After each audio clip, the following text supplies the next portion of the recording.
It's time for Comeback Sports with Brandon, the Coach Perry, and Pat, the shot caller Flaherty. Here we go.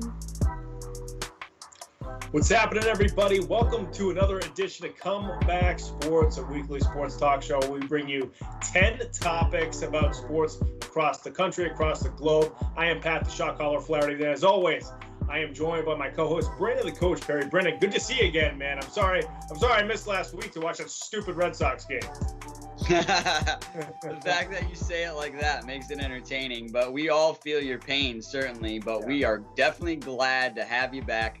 The show's obviously not the same without you, and I definitely have to mention to our viewers tonight that you're, at a different location because up here in the Northeast, we got hammered with a huge storm, and a lot of us were without power. I'm on a generator, and you're at a different location, but Comeback Sports is still rocking it out. Yeah, we're all trying to make the effort to try to squeeze this show in here tonight. I'm glad we could. There's certainly a lot going on in sports, but we hope folks are tuning in as always. And again, if you're tuning in on YouTube, make sure you subscribe to the Comeback Sports YouTube page. That'll help us tremendously. We'll make sure we can try to bring your name up too if we do see that you're a new subscriber. And also, you can jump in the live chat during the our YouTube feed, and also make sure you check out our Twitter handles at the bottom of the screen. You can ask us questions there. And finally, folks, you can call into our telephone number. You can call in during the show, or you can call in later on, leave a voicemail. We'll play it back during the show. If you don't want to call in live, you can leave a voicemail. We'll play it back. We'll try to answer your question as well. So Comeback Sports, a lot of different ways you can get involved in the show, not just watching, but also asking questions in a lot of different mediums.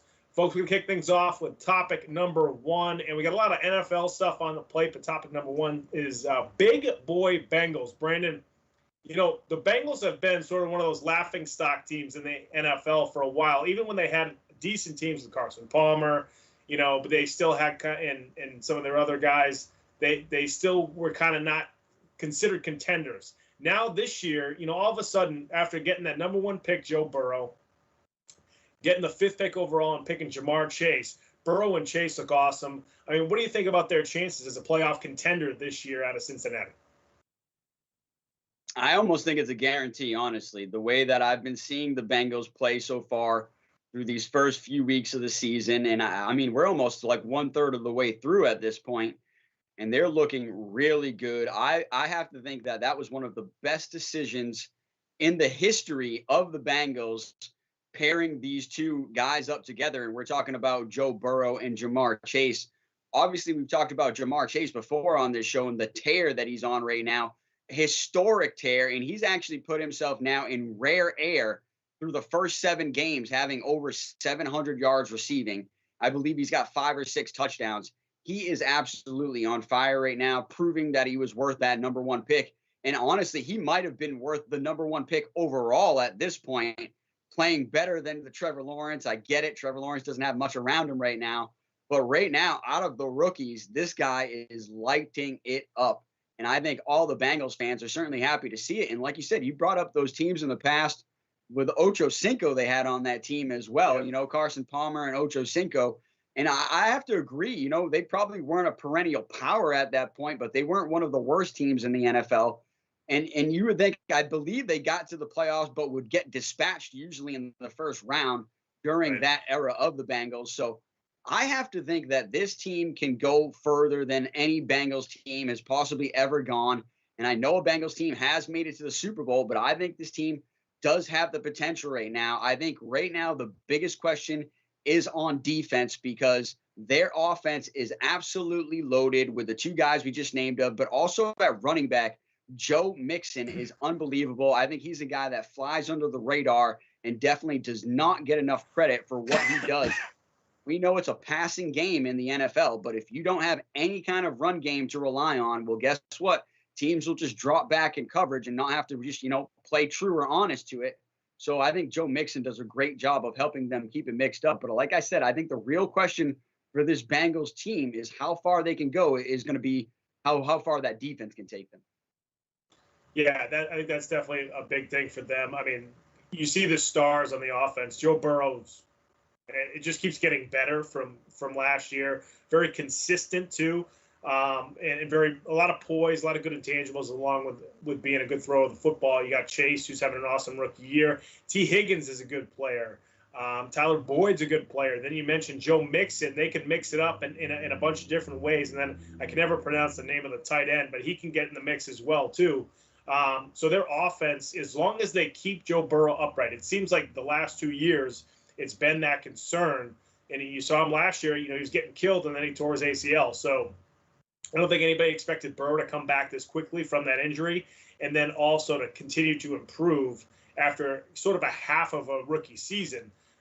And then Chase struggled in the preseason with drops and so forth, and that's just gone bye-bye. I mean, he has no problem with it now. He's so explosive. And then with the other guys in the mix, and Joe Mixon's finally seems to be able to just have some space out on the field.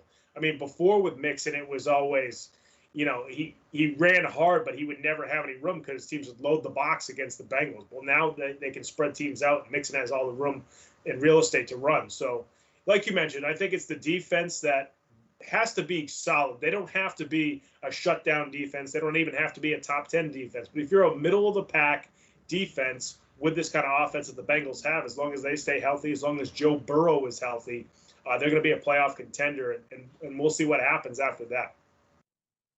No, I think they're definitely going to make the playoffs. It's just how far will this team go on the arm of Joe Burrow in the hands, per se, of Jamar Chase and the legs of Joe Mixon.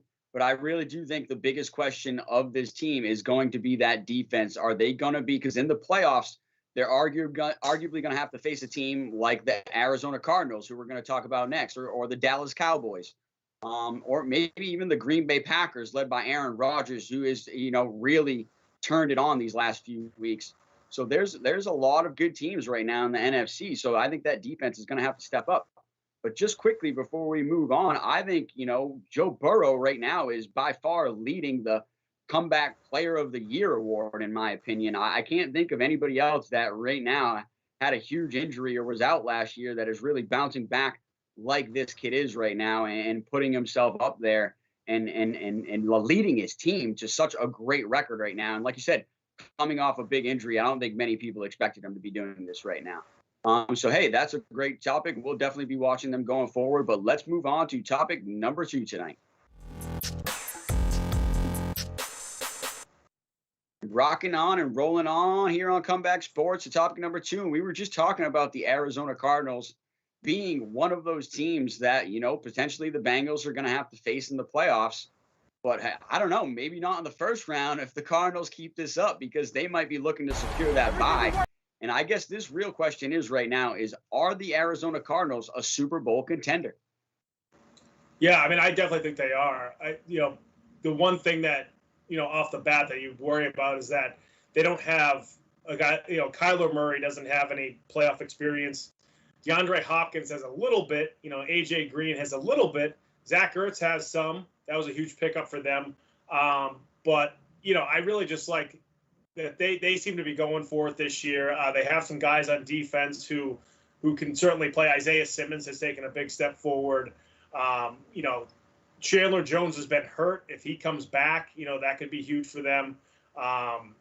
But then on top of that, they added J.J. Watt this year. And J.J. Watt doesn't have to be like the star on defense. He can kind of just be a solid role player, make plays occasionally, hold up blockers. So, Zaven Collins, the linebacker they drafted, is a solid player right now for Arizona. So they're almost like Cincinnati, Cincinnati in the AFC, them in the NFC. As long as they keep their quarterback upright, their young quarterback, that quarterback's got a lot of weapons to throw to. You got Hopkins, like you said, Hopkins, A.J. Green, Zach Ertz, Christian Kirk.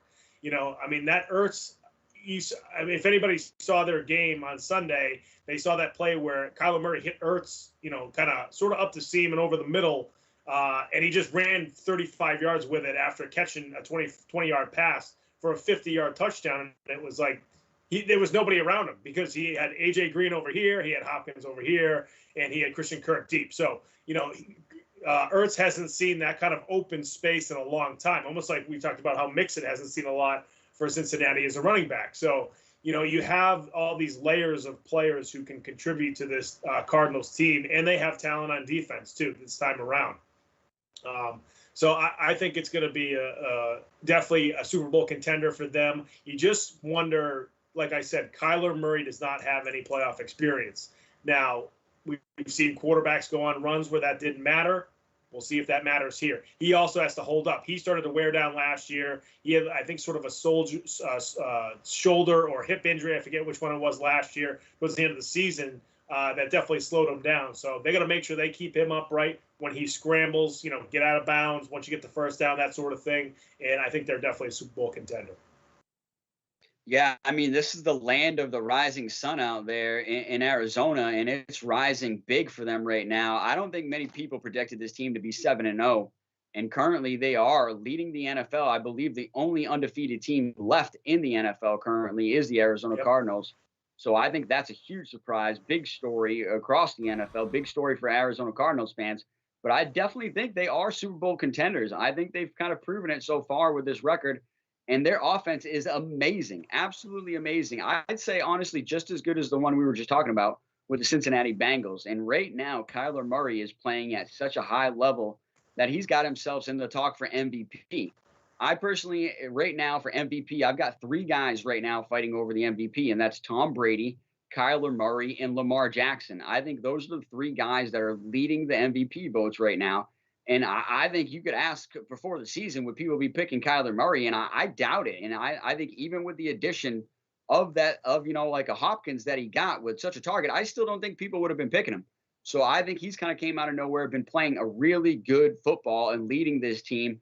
But like you said, all the weapons that he's got there with Hopkins, AJ Green has really reemerged as a great player. I think that people like counted him out, which they should have never. AJ Green is such an amazing wide receiver, and he's getting a chance to show that again. And then adding in a guy like Zach Ertz just makes this offense way more dynamic. So they have a great offense that can put up points and go the distance. But I'll tell you what they have over that Bengals team that we just talked about is a good defense. This defense is really good. It's reliable. I think it's really the biggest and best surprise right now of the NFL is this Arizona Cardinals defense. And with the addition of J.J. Watt, and like you said, Chandler Jones on the other side, they have arguably one of the best pass rush defenses in the NFL, one of the scariest ones, along with the LA Rams, I'd say. So this is really good news if you're an Arizona Cardinals fan. I'd say something that you haven't seen in a while is your team going to be a Super Bowl contender? And I'd have to answer yes to that. Yeah, and you look at some of their resume too. At this point in the season, they still have 10 games left, but they've beat Minnesota in a close one, but then they beat the Rams. That's the only loss the Rams have had this year. And then they also beat. I'm having trouble reading my writing, but no, I'm sorry. They beat the Browns, who are a solid team, have really good defense. They put up 37 points on them not too long ago. So they have some really quality wins on their schedule right now, along with their 7-0 record. So it's not like they've just beaten I'll just go through the Patriots wins, Houston and the Jets twice. They've beaten some very quality teams to get to that undefeated portion, along with beating like Houston and some of the other weaker teams on the schedule. But yeah, I think we've seen enough quality football out of Arizona to know that they are going to be a contender for the Super Bowl this season, as long as, again, like everybody else, as long as they stay healthy. And that's going to do it for topic number 2.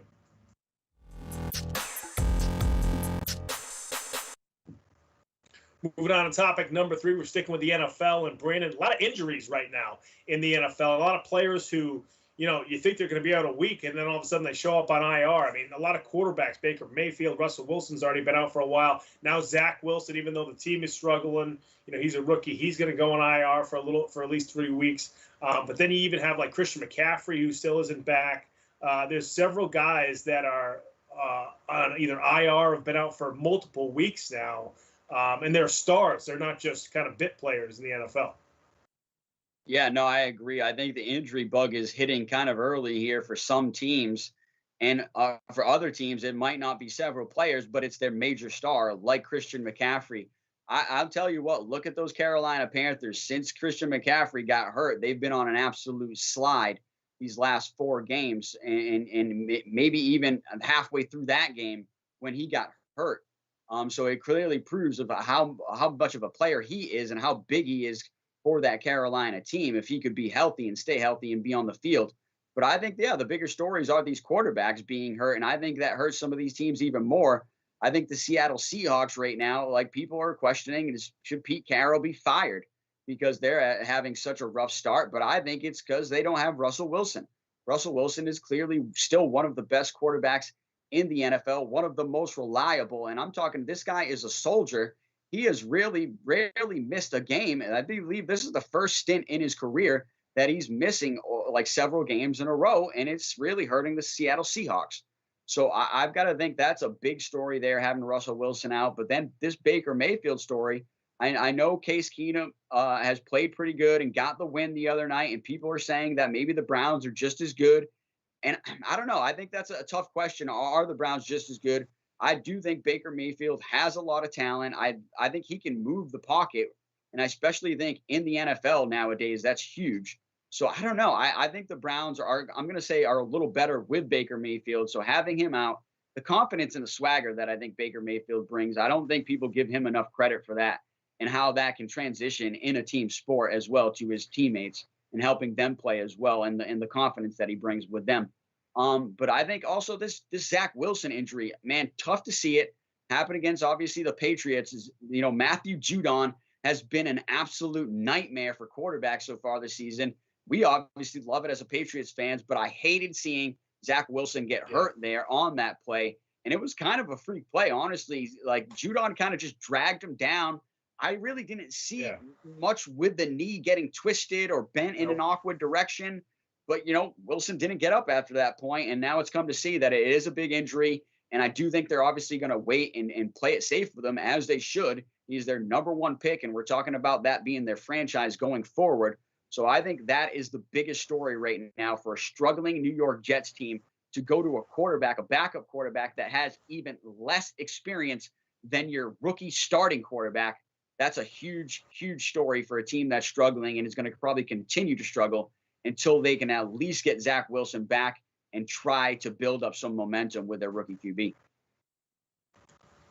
Yeah, and with the Jets, too, you don't want to just throw him back out there if he's not 100% healthy, because your offensive line isn't great, especially because I believe Mekhi Becton's out for – I don't know if he's out for the entire season, but he's definitely banged up. I don't know when he's going to be coming back for the Jets either. He got hurt, I believe, in the first game against the Patriots that the Jets played. So you're not going to throw him out there right away. But then a couple more injuries, too. I mean, Jonathan Jones, an injury for the Pats. He's now done for the year. That's a big injury for them. Number one, because we mentioned how much, they're going to miss Stephon Gilmore as a corner. Jonathan Jones is a slot corner, but he's one of the best slot corners in the NFL. I mean, Jonathan Jones is very good at that particular cornerback position. You lose him, your depth chart weakens for the Pats, and then you have to bring in somebody else to play slot corner who hasn't gotten a lot of time with them. So that's going to be tough, especially because every team now seems to have 2 or 3 really good receivers, or a couple of tight ends, or a couple of weapons in the passing game. And you need a guy to be able to cover guys in the slot. And it's a tough job, and Jones did it really well. The other thing, too, is look at Devontae Adams and Lazard with Green Bay. They just got on the COVID list. So we'll see how long they stay on it, how many negative tests they have before Sunday. So we'll see how long they're out as well. So you're just, you got injuries, and now you got the COVID thing that's still part of the NFL season like it was last year. A little different this year, but still, it is still something that can kind of screw up your week, because, we think about guys just showing up for the game, but the whole week is about practicing for the upcoming game, tailoring your game plan to the team that you're playing. So when that gets thrown into the mix where guys aren't there for 2 or 3 days, you're missing all that install throughout the week. I mean, Brandon, you're a coach, you know that better than I do, is that, you miss install in a day or two, and you're going to be kind of spinning your head come Sunday. So that going on, too, is really tough for these teams. So it'll be interesting. So very good question there from Jabbar. What is that? 760, I believe. He says, what's up with Deshaun Watson? And just to add to injuries now, of course, there's the off-field situation with Deshaun Watson. I think the biggest thing right now is the one team that he's allowed the Texans to he said he has a no-trade clause. So he's only said that only the Dolphins are the team that he wants to go to. Now, the Dolphins have some ammunition to trade, but, it's such a weird situation, Brennan, where Watson just doesn't. You don't know what his future is going to hold. You don't know what's going to happen, if he's going to play it all this year, if he's going to get suspended at the end of the year, if he's going to get suspended mid-season, is he going to get suspended before next season? I mean, Deflategate with Brady kind of dragged on for a couple of years before they actually suspended him 4 games. Never mind what's going on with Watson. So this could be a huge problem down the road. And if you're Miami, the rumors are that they don't love Tua. So do you trade Tua and a bunch of draft picks for Watson, even though you don't know what Watson's future is going to look like? Yeah, I do quickly, but hold on. I want to go back to Devontae Adams and Lazard. They play on Thursday night. So the chances of them right. Yeah, my fault. Yeah, the chances of them getting the 2 negative tests are really not happening. I specifically know that because Devontae Adams is one of my wide receivers in fantasy football right now, and he's been tearing it up. Absolutely love having him out there. The guy gets at least 10 targets minimum a game, and it's great to see. So I don't think he's going to play this week, sadly. But, that is definitely a story that you could put in here as far as the injuries go. COVID sidelines. But quickly with the Deshaun Watson thing, there's been a lot of, rumors still flowing around, and they're getting even bigger because the trade deadline is approaching, coming up next week, I believe. And so the 2 teams I'm still hearing are obviously, like you said, the Miami Dolphins and also the Carolina Panthers. But rumor also has it that the Carolina Panthers have just recently backed out of that lottery per se to get Deshaun Watson, which I don't know why they would if they're not really sold on Sam Darnold, who they just, traded for from the Jets. And clearly they've been on a slide recently without McCaffrey, like we just talked about. So I think if I'm the Carolina Panthers, I think if the price is right, I'm still looking to get in there and possibly snag Deshaun Watson. If I'm the Miami Dolphins, I think I pull the move. If I'm not, committed to Tua for a long term, I pull the move and I go and get him. But another team I quickly want to bring up for Deshaun Watson is the Denver Broncos. I think the Denver Broncos should still be in the conversation. That was one of the teams that Deshaun Watson had been rumored that he would get traded to and would remove that trade clause to go there. I think, it hasn't been good out there with obviously Drew Lock or Teddy Bridgewater so far this season. So I think they should put themselves in the mix as well. And to quickly answer your question is, would I still look to draft him even with all these things hanging over his head and a potential suspension coming down the line? And the answer is yes. I definitely would look to trade for him and get him on my roster if the price was right. And the price is going to be high for this guy because he's a young star quarterback. He's still got a lot of years left. And that's why I would go and get him. Because even after a 4-game suspension, I'm still going to have 7, 8, maybe 10 years left with this guy if I play things out right. And I mean, there's still a lot of questions about these, allegations. Are they true? What's going to happen with them? What's going to happen with these civil lawsuits? So still a lot of questions rumored and flying around there. But undeniably, if I'm a GM, I pull the trigger. I go and get Deshaun Watson on my team. Yeah, I think that makes sense. I think it depends on the team too. I mean, Miami right now, are you looking at this season? Or are you looking at, 2 or 3 seasons down the road? And if you're not, it depends on how they feel about Tua. They might be saying right now, he's not our franchise quarterback. If they think there's a smidgen of hope that he's the franchise quarterback, then I don't know if I make the trade. If you think, he's just not the guy, he might be solid. He might be a solid player who plays in the NFL for 10 years, you can still trade him. If you don't think he's the franchise guy, then you go out and you try to get Deshaun Watson. Because this year's quarterback class is not great either in the draft coming up. So, you're probably not going to get that guy, this year in the draft, and you're probably not going to be the worst team either. You might be up there. Miami isn't looking good right now, but they're in the same division as the Jets, and the Lions still haven't won a game. So, there's a good chance they're probably not going to get the first or even a top 3 pick. So, I would probably do it if I don't think that Tua is the guy. So it'll be interesting to see. I mean, even if we just compare those two, Tua on the field versus Deshaun Watson, I've got to go with Deshaun Watson. I think he's a much better player than Tua. So I would pull the trigger right there. Even if I was committed being like, hey, Tua can be our guy in the future. Well, this guy's better and he could still be our guy in the future. He's almost just as young. So I think that's huge going forward. But I'll tell you what, it's a question that's going to get answered here because the trade deadline looms. So will he get traded or will he just sit out for the rest of the season? So it's something that we will definitely be covering here on Comeback Sports. But let's rock on and roll on to topic number 4. Topic number 4 is another goodie. I know I had a nice argument with this guy from, I'm not even going to throw his name out there and get people to look at him on Twitter, but he's also from New England, let's just say, and he thinks he's a football guy, let's say. But I was at, big arguments preseason about Trey Lance. This guy thought that the Patriots were going to look to move up and draft Trey Lance, and that was my argument, saying the Patriots never move up to draft anybody, and I said they weren't going to move up to draft Trey Lance, and I was right. But, team that did is the 49ers, and the real question is now, is it time to get your money's worth and put this guy on the field? To me, this is a tough question because, watching him, you can see the raw ability, you see the raw talent. He's big, he's got the arm, but I think he just has a long way to go. And, you're the 49ers, you're 2-4 right now. You're in a division with two of the teams we just talked about are definitely Super Bowl contenders in Arizona and the Rams, so you're not going to win that division. You're not going to make the playoffs in the NFC. So, is your offensive line where it wants to be? George Kittle keeps seemingly getting hurt. You have other injuries where San Francisco all of a sudden just seems to be that they're one of those teams that just constantly has injuries, no matter where, what position it is, whether it's running backs or receivers or whatnot. It just doesn't seem like it's the 49ers year. I don't know if you want to throw Trey Lance into the mix when things are kind of all over the place. Maybe just let Jimmy Garoppolo finish out the season. Maybe he can right the ship because he is a veteran now, and then see what you got after this year.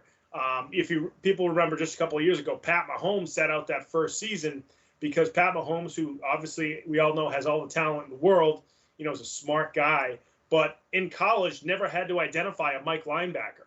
So if you're Trey Lance and you haven't even played at the big time Division I level, it's all the FCS level.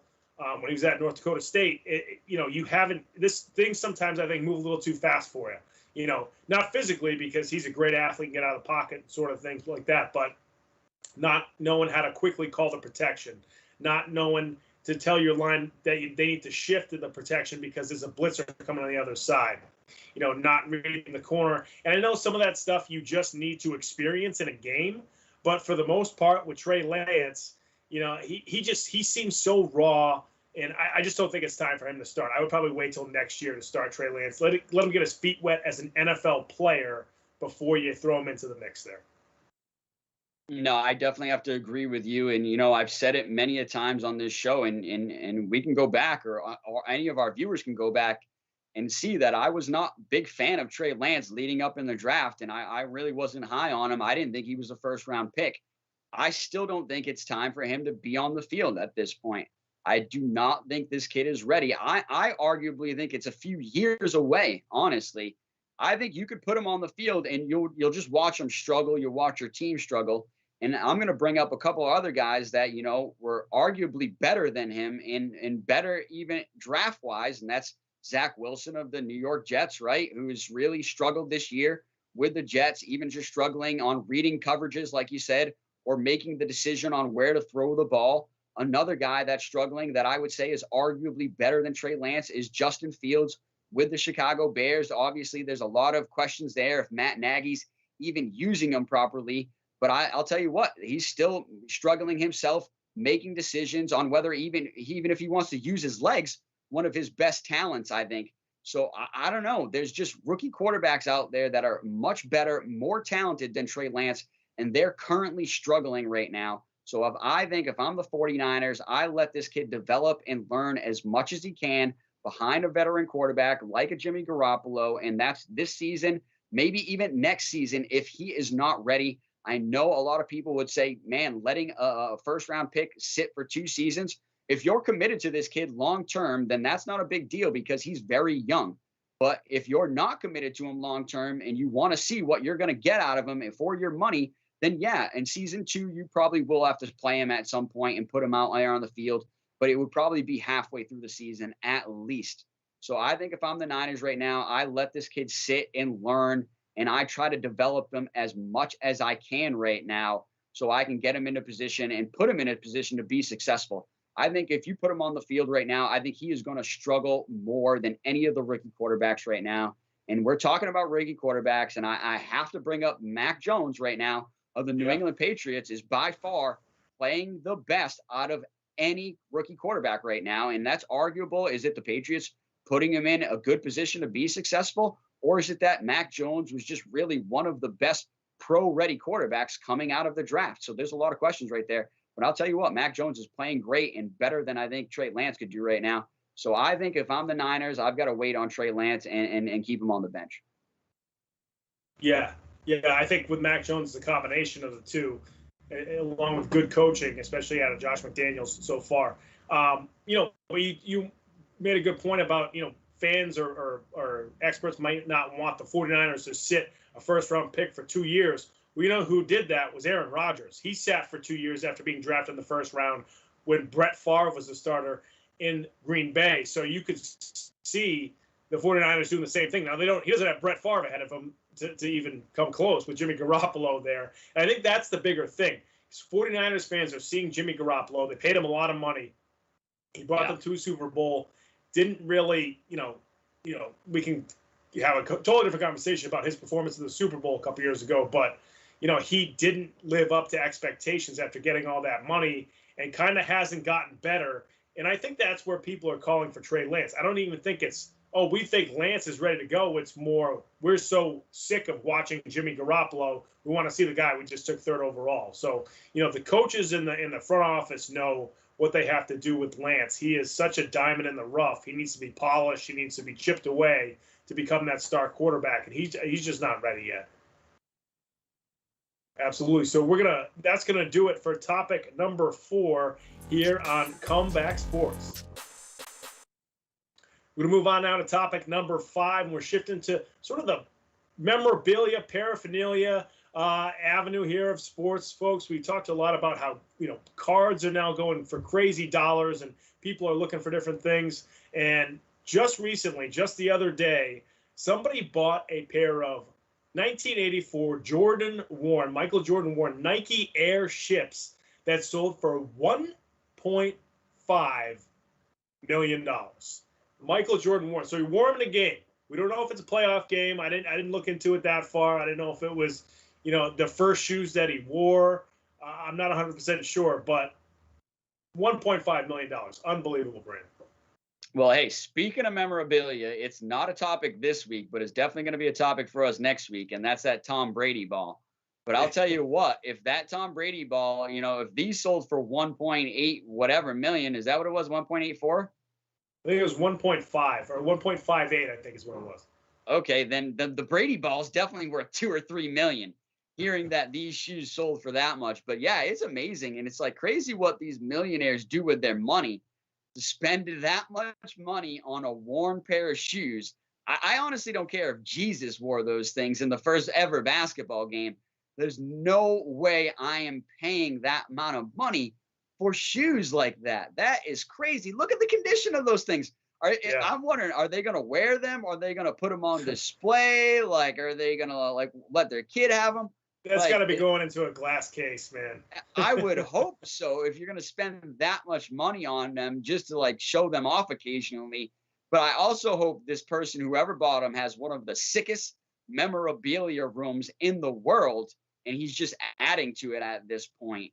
And it could be a woman. I hope it's a woman that, snagged them up and is adding to her memorabilia.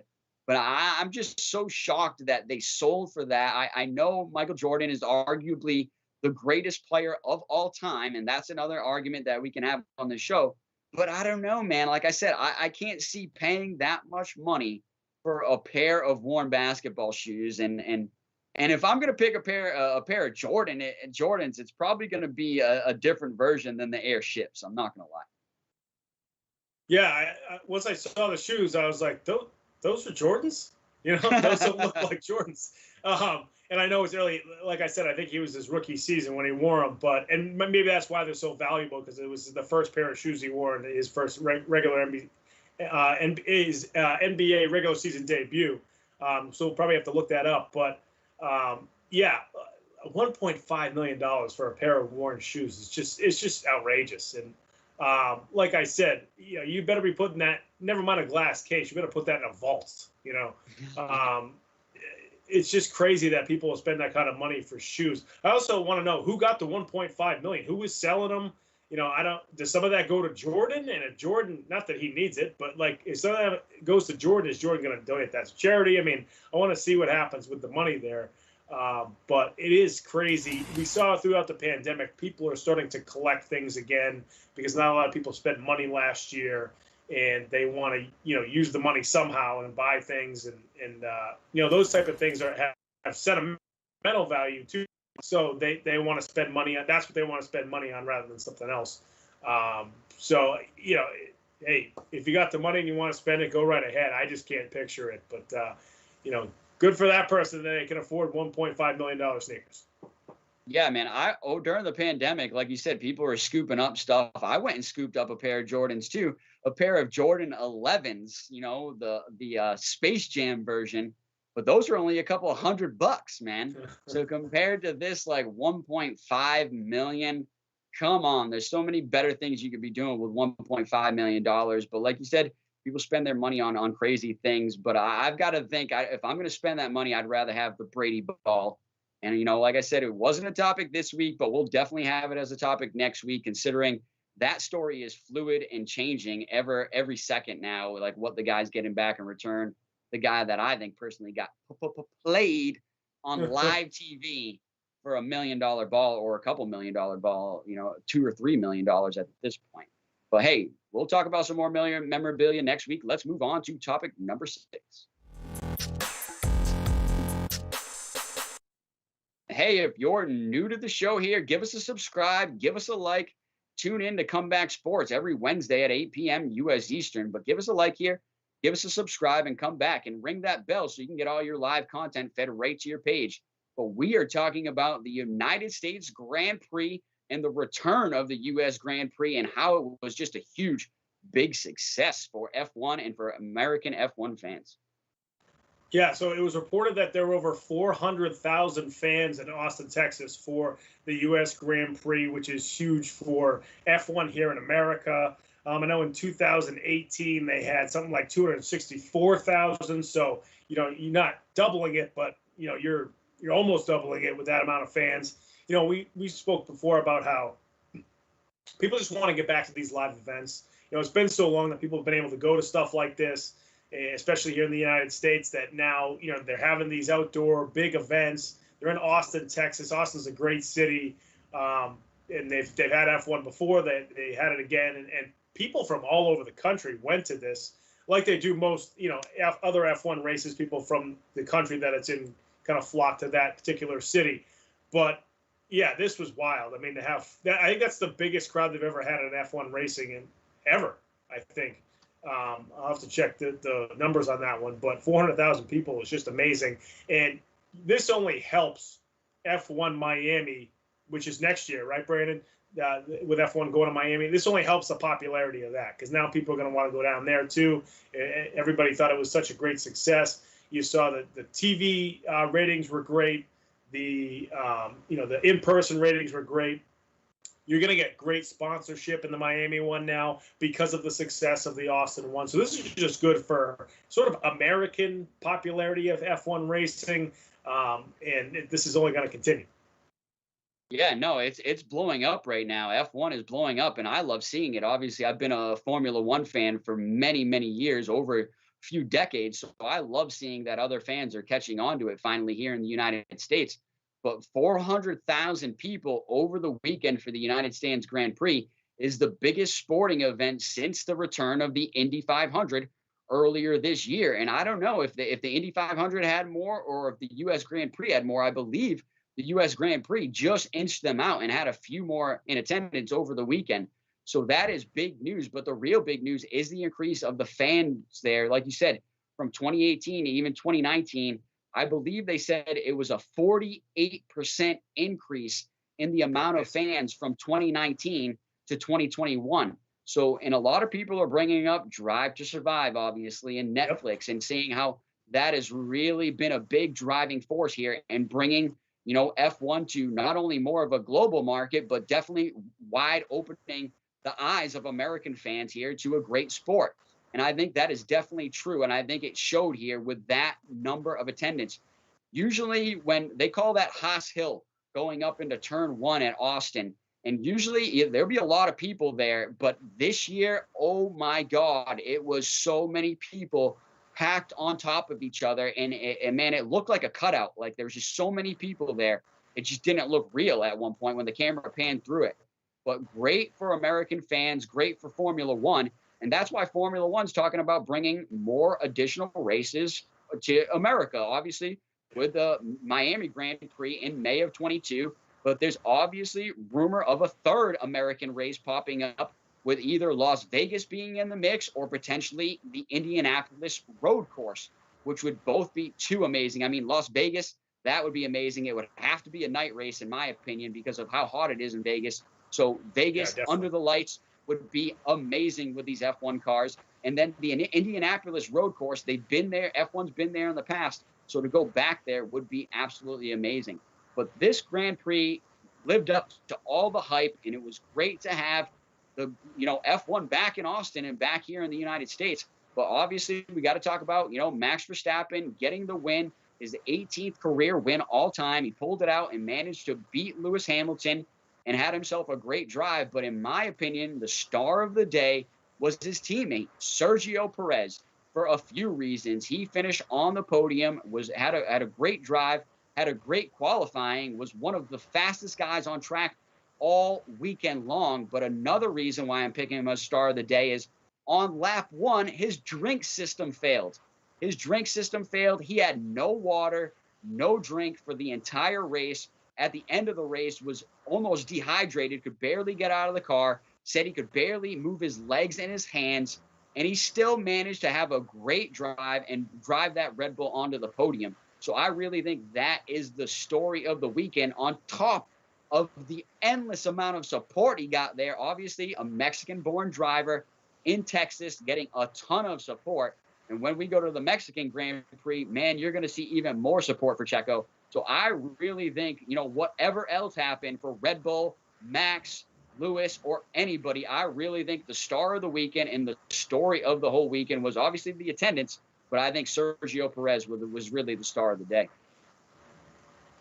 Yeah, definitely. And, we sort of, at this point, we sort of expect Verstappen and Hamilton to just be in the top 2 or top 5, every single race, especially now down the stretch with the way things are going right now and how they're duking it out for the top spot. But, Perez all of a sudden has been, driving really well and getting into those top spots as well, and getting to the podium and finishing the top 5. And he's sort of been the next guy in the mix with those two guys. So, but this is, having this back in Austin is just awesome. And again, to have those two guys finish in the top and then Perez third too, I think was huge too, because it added to the excitement of not just being at the race again, but understanding, where the standings are and understanding what the team standings are and how close Red Bull is to Mercedes again, especially after that race. So the whole thing was just great for, I think, F1 racing across the board.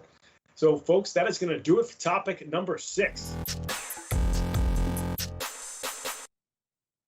Folks, we're going to move on to topic number 7. We're staying with F1 racing and Andretti Alfa no-go. Michael Andretti was rumored to be someone who was thinking about purchasing the Alfa Romeo F1 team.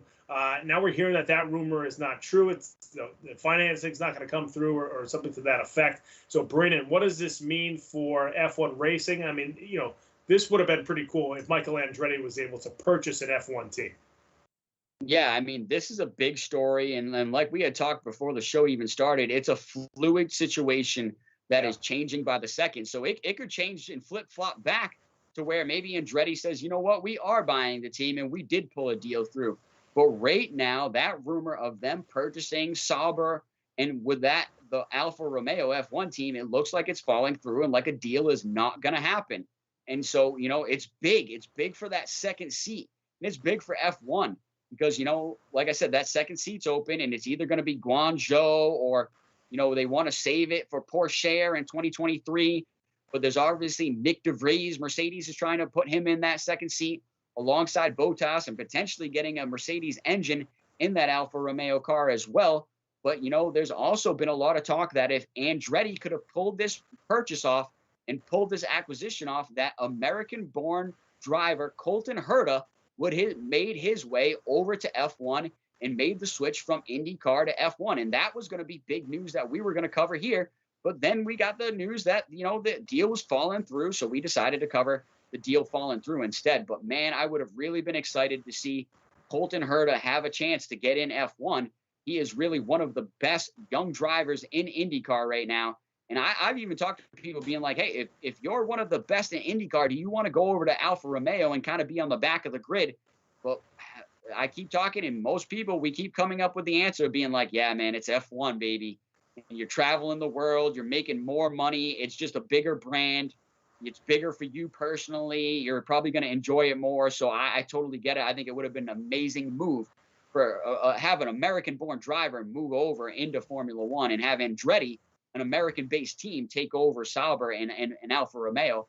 But like I said, rumor has it right now that they just cannot come to a deal that is going to be happy for both sides. So we might not see this come true. And if it doesn't come true, this is big news for Chinese driver Guan Zhou, because he will have more of a chance of putting himself in that second seat for Alfa in 2022. But this is an ever fluid changing situation, and it could change again. But right now they're saying, it's going to be Andretti buying Alfa is a no-go. But I'm telling you what, if it changes, I will be super excited to see Colton Herta possibly get a chance to get into F1. Yeah, and whoever leaked that story too might be looking for leverage in the situation too. So this was just might be a play to try to purchase the team or not purchase the team, depending on who's involved there. But yeah, I mean, it would have been awesome for Colton Herta to be the first American-born F1 racer. 21 years old. He's from LA. So you have this West Coast LA guy coming into F1 racing, would kind of just almost fit right in. Because I can picture like Daniel Ricciardo living in LA and just being like an LA guy, even though he's not. But that would have been huge. That would have almost been like the next step for US F1 racing, is to have an American-born racer, on the grid. And then you mentioned that, do you want to be in the back of the grid when you move over to Alfa Romeo? Somebody asked Bottas if he would have been excited to see both Andretti buy the team and then, Herta be essentially his driving teammate, and he was all on board with it. And then people asked, is it going to be hard for somebody to come from Indy racing to F1 racing?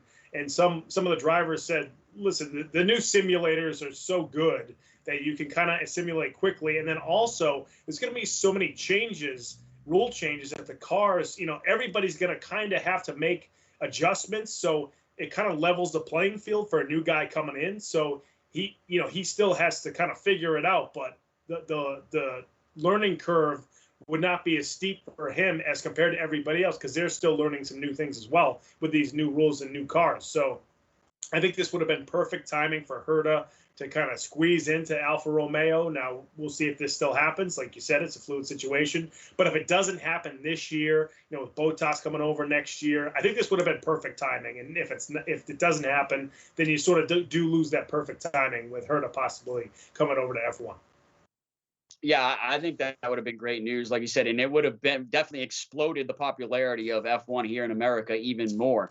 So I think that'd be huge for Alfa Romeo, for F1 fans here in America, and for F1 in general, for dollar signs, if it keeps growing here in the United States.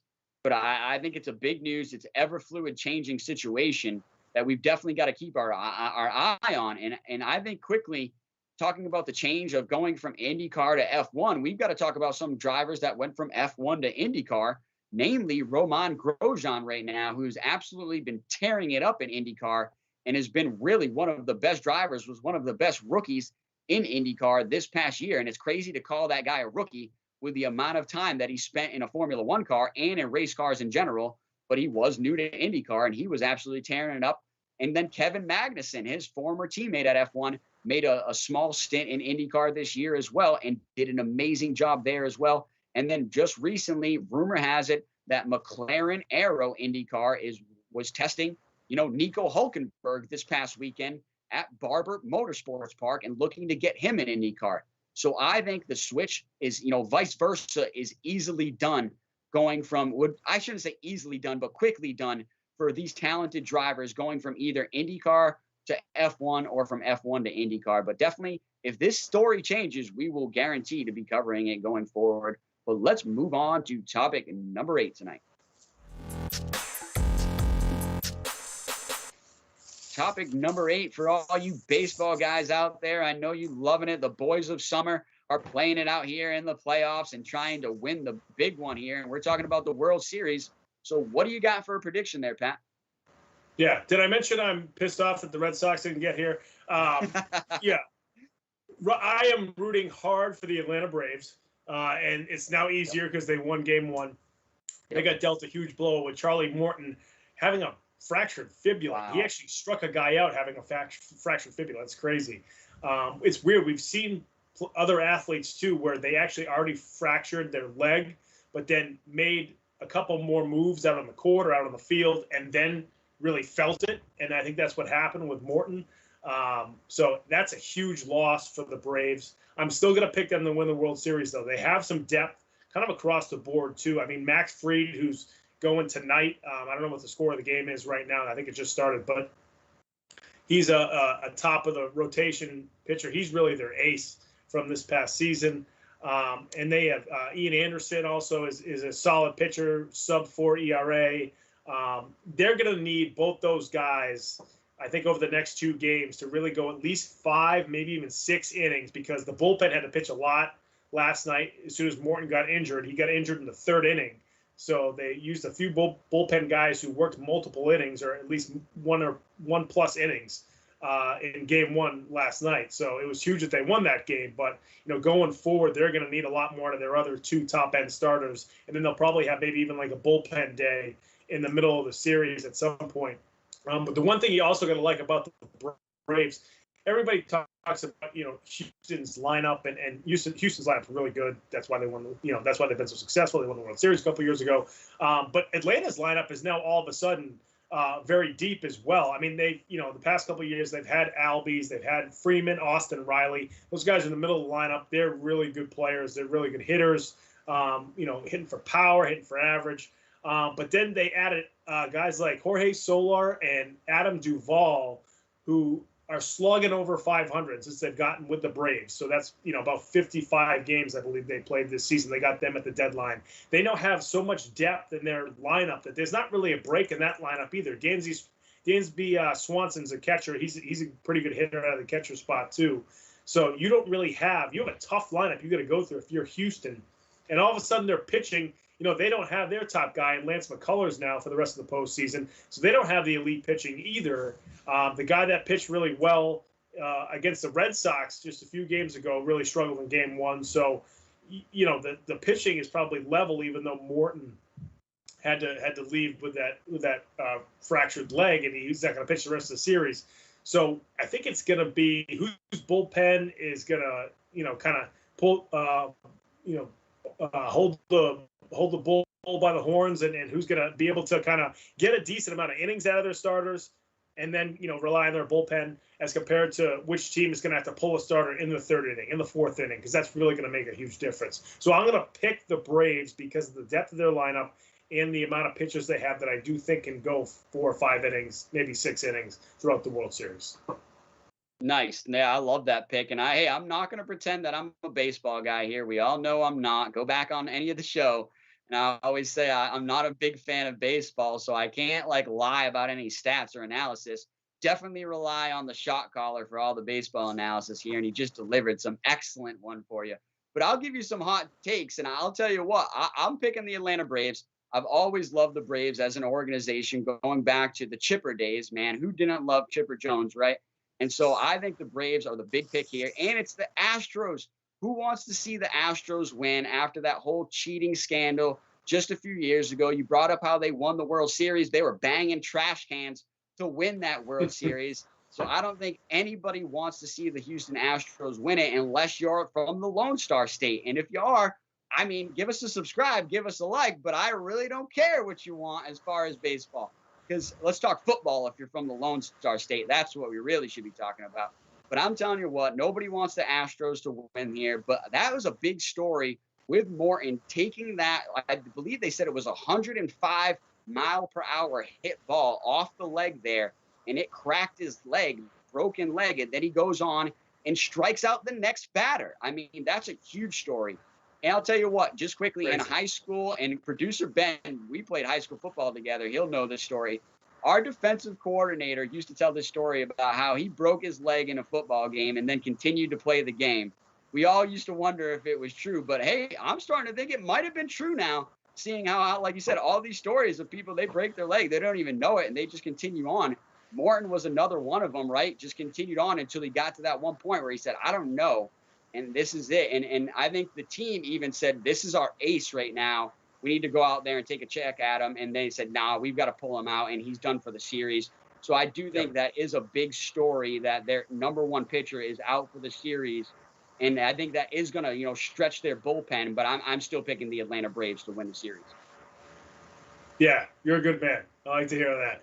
No, and, Houston is certainly very talented. And if you're a Houston Astros fan down in the Lone Star State and you want to argue with us, call in or leave a voicemail later on. We'll play it back next week, and we'll talk about it. Or jump in the live chat on YouTube and subscribe to our show and argue with us about the Astros, because we don't want to see them win. So, yeah, I'm glad to see that you picked the Braves, too. I mean, I think they have the upper hand. Obviously, it's easy for us to say that right now because they won Game 1. But even if they lose tonight, although if they win tonight with Fried on the mound, they're up 2-1 going home. They got 3 games at home. I don't see them necessarily losing the series, but this, crazy things have happened. The Red Sox blew, 2-1 lead going home too. So we won't talk about that too much, but crazier things have happened. But we're gonna see, if that Charlie Morton loss is gonna make a huge difference later on in the series. Like I said, they got 2 pitchers that are really good coming up in the second and third games, but later on in the series without Charlie Morton, we'll see what happens. The middle of the series, I think, is going to decide the series in this one.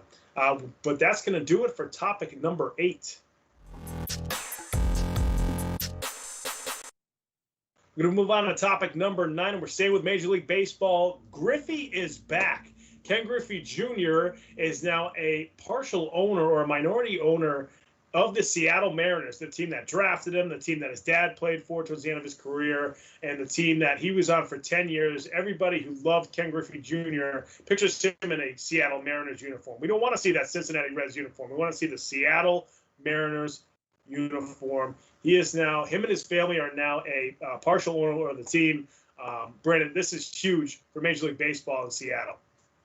You nailed it, man. This is huge for Major League Baseball and Seattle, but bigger for Major League Baseball, bringing one of the greatest stars over the last 100 years, maybe arguably ever, back into the fold and bringing him back into the eyes of the fans. I think it's a great move by the Seattle Mariners to sell tickets, bring their fans back and pack that park, but also for Major League Baseball to, get more eyes on the game again. We talked about Super Shohei Ohtani being that man right now that has most recently done it. Before Shohei, it was Ken Griffey, man.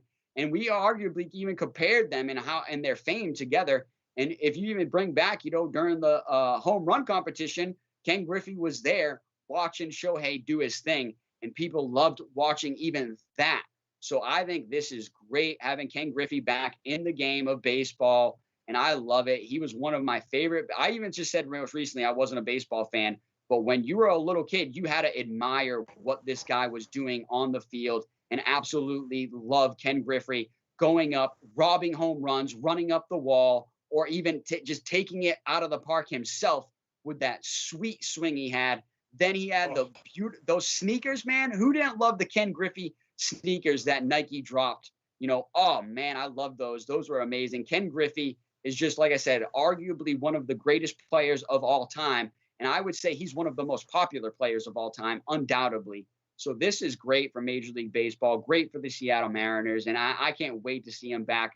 It's great to see him at this press conference, but man, throw him in a uniform, even if it just says owner on the back or something. We got to see him in that uniform one more time. Griffey's looking a little thick these days. I don't know how he'd look in uniform right now. But yeah, no, this is awesome. I remember I loved Griffey myself. I remember I used to get Sports Illustrated for kids, and in that magazine there would be a poster in the middle. The first one I ever got, Ken Griffey Jr. hung it right up on my wall right away.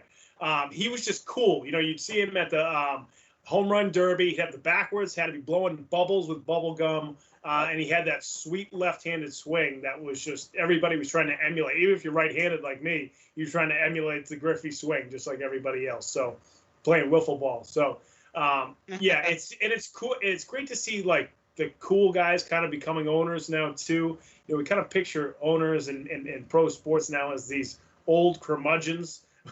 Now we're getting guys that are former athletes, and because Griffey talked about how he spoke with Michael Jordan and he spoke with Derek Jeter, guys that are now owners of different teams and are partial owners in some aspects. And he talked to them about ownership, and they're Nike guys too, and they're now getting into the business as players, not as players rather, but like as kind of front office players, as guys who are now part of the administration, the owners, the power players in their particular sports. So this is another great thing to see, and it's definitely going to help. I mean, it's definitely going to help to see a guy like Griffey, who I think was a special consultant for the Mariners coming into this year.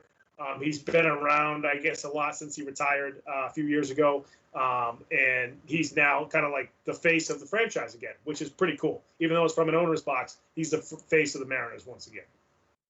Yeah, and that's a great face to have of the Mariners, and you can show all of his old highlights, but then he's a great guy, even personally.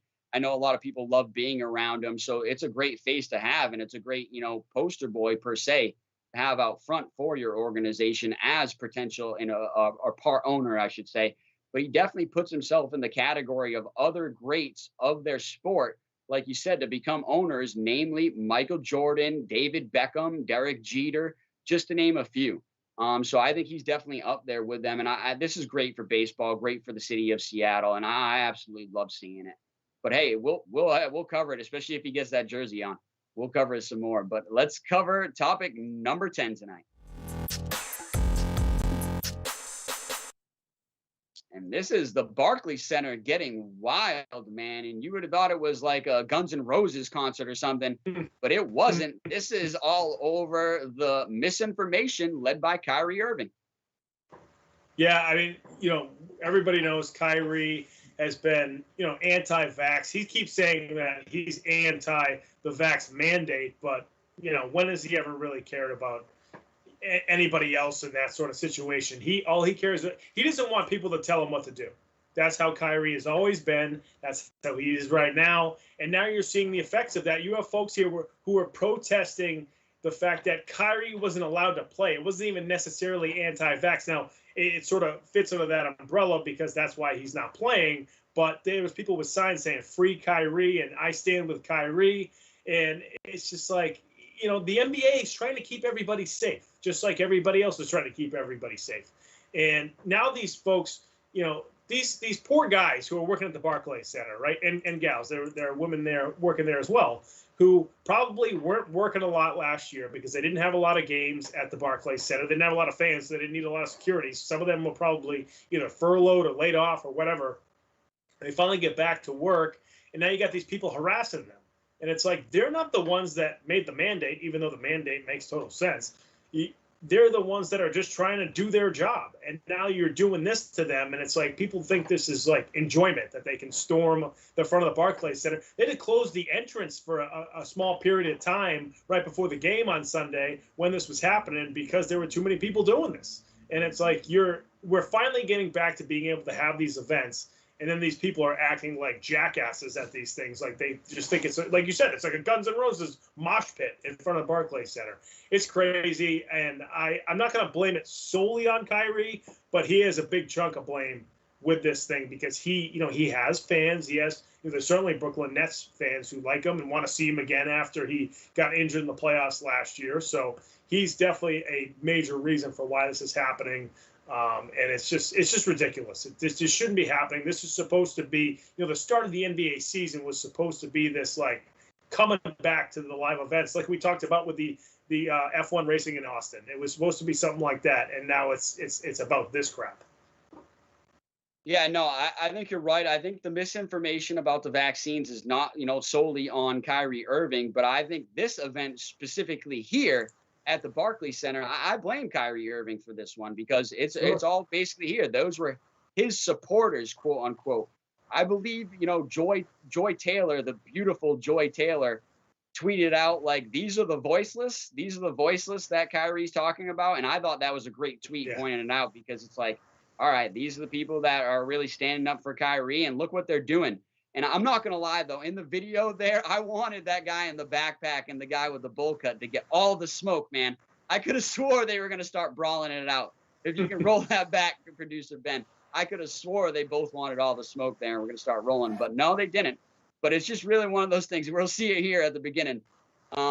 But yeah, man, this is crazy. This is crazy. I mean, if you're there to support your team and be a real fan, you would think you would. Yeah, I know you're laughing because you're seeing these guys. I thought the guy with the bowl cut was like wanted some smoke, man. I thought he was going to give that guy the backpack, just everything. He wanted to throw it out. Yeah, I thought it was going to happen. That's where the video was really going to get good, but it didn't. But I'm telling you, this is crazy, and it's happening in our country right now at games like this when we should just be being like, hey, let's get everybody back. Like you said, the bigger story is like that 400,000 in attendance at the United States Grand Prix. That's thanks to vaccinations and vaccine mandates.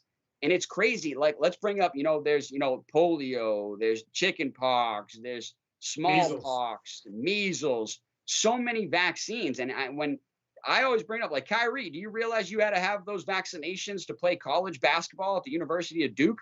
Or to play high school basketball, like, or to even go to school then? So what is your mandate now in your head changing now that you are willing to get all those other vaccines to play in college and high school, but you don't want to get one now that can save people and get us out of this pandemic and get you on the court and help your team potentially win a championship?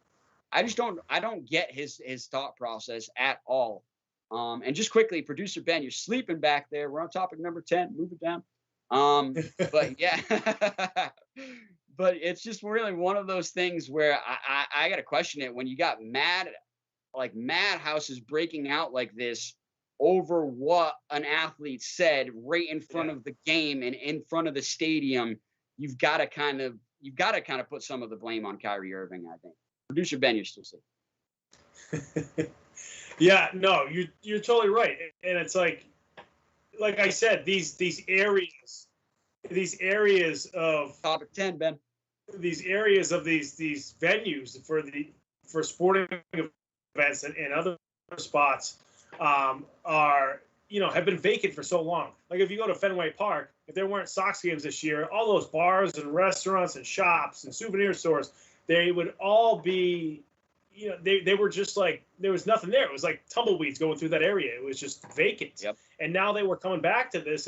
That's going to help these businesses. But then you have Kyrie saying stuff like this, and it's like, you're not understanding the economic downturn that you're kind of creating by having these issues. People aren't going to want to hang around Barclays if this is going on.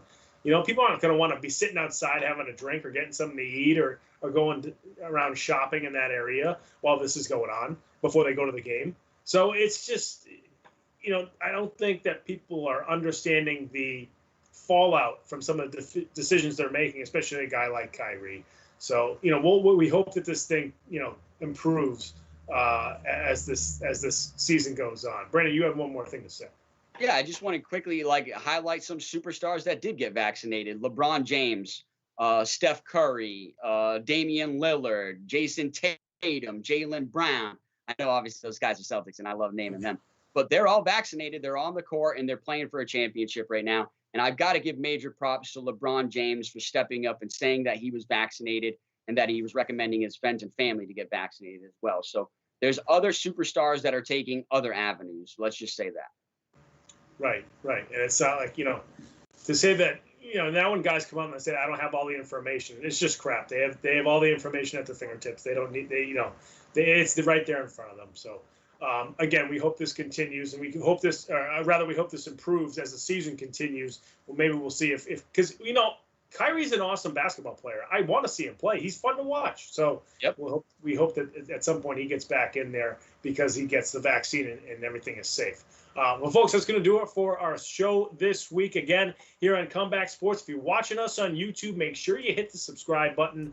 Make sure you like us there. You can also follow us on Twitter. At the bottom of the screen there are our Twitter handles, so you can follow us there. Ask us a question. Let us know what you think about the show. And we give updates to which shows we're going, when we're going to be covering shows, and we send the live link out there as well. So make sure you follow us on Twitter. And finally, you can call into that number that we had throughout the entire show.